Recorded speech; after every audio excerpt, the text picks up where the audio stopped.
பாடி லாங்குவேஜஸ்க்கு சுயம் கோர்சஸில் வந்து assignments mark கொடுத்துட்டாங்க. இப்போ நம்ம body language key to professional success அதை ஓப்பன் பண்ணிக்கோங்க.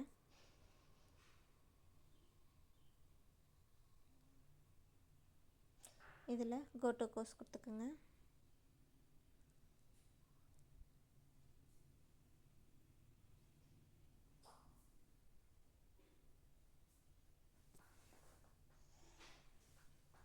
இப்போது ப்ரோக்ரஸ்ன்னு இருக்கா, அதில் பாருங்கள். இந்த சைடில் 3 கோட் இருக்கும்ல, அதை டச் பண்ணிங்கன்னா ப்ரோக்ரஸ்ன்னு இருக்கும். இது மாதிரி காமிக்கும். யுவர் அசைன்மெண்ட் ஸ்கோர் அப்படின்னு பார்த்தீங்கன்னா வந்துடும். எனக்கு வந்து வீக் 1க்கு வந்து 100 கொடுத்துருக்காங்க. வீக் 2க்கு வந்து 90. ஏன்னா வீக் 2வில் ஒரே ஒரு கொஸ்டின் தப்பு, அதுக்கு 10 மார்க்கு ரெடியூஸ் பண்ணிட்டாங்க.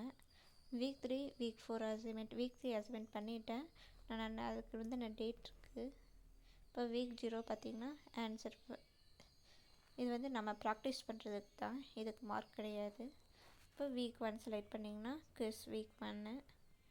அதில் பார்த்தீங்கன்னா ஃபஸ்ட்டுக்கு 3rd, அப்புறம் செகண்டுக்கு 3rd. இதில் ஆன்சர் பார்த்துக்குங்க. இல்லை ஆன்சருமே கரெக்டு.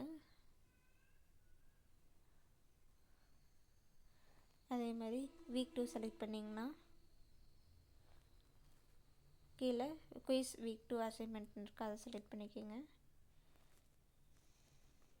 இதில் எனக்கு வந்து ஃபஸ்ட் கொஸ்டின் மட்டும் தப்பு, ஆலியன் பேஸ் அதுதான் வரும். அது மட்டும் தப்பாக பண்ணிட்டேன். மற்றதெல்லாம் ஓரளவு கரெக்டாக பண்ணியிருக்கேன். இந்த கோர்ஸ் யார் யார் ரெஜிஸ்டர் பண்ணியிருக்கீங்களோ அவங்களாம் அசைன்மெண்ட் ஸ்கோர் என்ன செக் பண்ணிக்கோங்க. அப்புறம் மறக்காமல் எக்ஸாமுக்கு ரெஜிஸ்டர் பண்ணிடுங்க.